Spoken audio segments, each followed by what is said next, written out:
Hello out there, and welcome back to another one of our College Confidential sessions. I'm Jimmy Birch. I'm Carlos Mendez. And we're going to talk a little college football. We got the Frogs this week. We got the Aggies and the Razorbacks in Arlington this week. But first of all, those undefeated Frogs battling for the Iron Skillet with SMU. How's that one looking? Looks like they're going to bring the skillet home. Yeah, it's almost permanent residence these days. Yeah, you might as well make some eggs that morning. You know, you got an early kickoff, so why not get started? Should be a walkover for the Frogs. It's just a question of whether they can get a few things done, some packages installed, you know, coach speak, this, that, and the other. As long as they get a win and they're healthy, that's all Gary Patterson wants. That's all he said. That's all that'll make him happy. Just get a win, come out healthy. Let's get back to Fort Worth. Tuned up for the Big 12, ready to rip. Yeah, you're going to get a much better game, actually.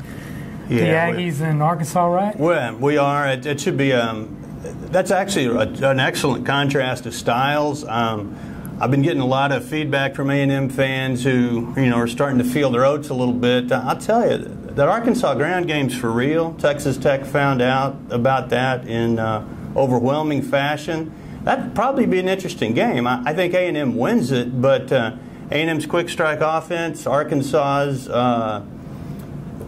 power run game, I mean, more than power run game, that offensive line, tackle to tackle, is bigger than any line in the NFL. I mean, this will be a big test for the A&M defense. Yeah, I mean, A&M's already shown it can defend the pass against South Carolina. They got to stop the run, too, which is what they're going to face against Alabama and Auburn. Good time to test that out. Huge, great time. And Mississippi State, their opponent next week, is same type of team as Arkansas, if not more capable. And the one thing the Aggies do have going is that quarterback, our homeboy, Kenny Hill, Heisman Trophy candidate. He's climbing the ladder here. One website has him as the #2 favorite behind Marcus Mariota at this point. What is Kenny going to have to do to bring that thing back to Tarrant County? Well, one, he's got to be a quarterback, so he's got that covered. You got that. We got that so far. What else we got? He's got to win. He's doing that. Which he's going to get a chance to do more and more of. And he's got to have that signature moment. I think that came in the first game of the year for him. This guy debuted on the stage.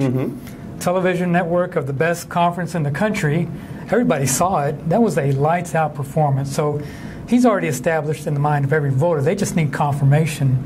And if he wins enough at the right time, that's all that he really needs for the trophy. Yeah, I think I'm going to add one more thing. He needs November. Everybody that wins this trophy makes people go wow in November because voters forget about September, let alone August.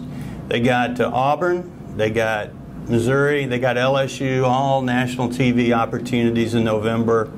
That's a blessing and a curse. If he knocks it out of the park in all three, that's a huge leg up. If A&M loses 2 of those 3 games, it takes things in the other direction. So anyhow, we got most of our conference races get started this week. The Frogs wait till next week. Everybody else is getting going.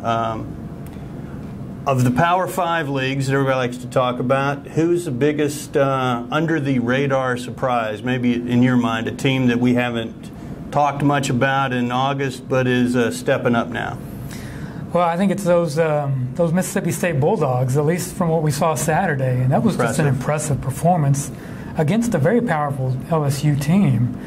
Now, LSU's got its problems, I know, and maybe one of them is the head coach, but this is still a good team you beat at their place, and it wasn't by accident. It was a clean win. I got tight there at the end, but a little bit fluky. But, Mississippi State had an okay non-conference schedule. It wasn't a world beater either, but those teams aren't exactly, mice. They didn't just lay over for those guys, and they beat them pretty soundly.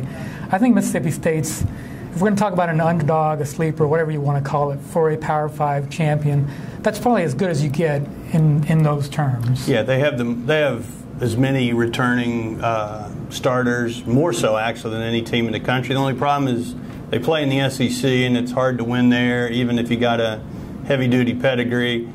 I think the Big Ten is a little more susceptible to an off-the-wall champion. I mean, everybody's obviously going to be laying for the Michigan State versus Ohio State winner in that side of in that division to be the eventual champion. But it wouldn't shock me if either one of those teams lost.